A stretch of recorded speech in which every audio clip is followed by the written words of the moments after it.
Kung good na ang ating amplifier, dapat meron na siyang voltage dito sa VDA. So, voltage base emitter 0.3 good.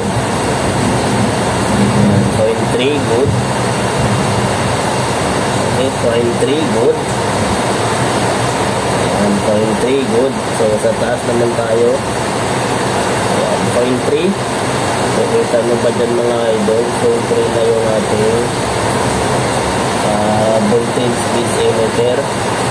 Ibig sabihin ng mga idol, safe na magkabit tayo ng output transistor.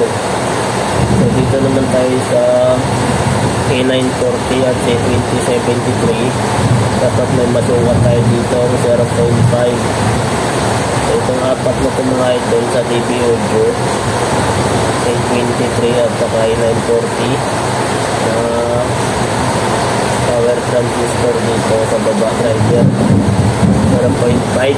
So itong apat na ito mga idol 0.5. Ayan, 0.5 dapat yung ating masukat. Pagka ganyan mga idol, ibig sabihin na okay na yung ating amplifier.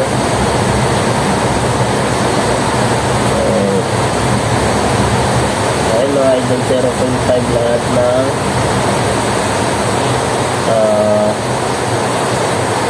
A940 at C2073. Okay na ito mga idol. Ayan, so wala na tayong DC out. So mag-click na yung relay natin. Kakabit na lang natin yung power transistor. Ayan, good na good.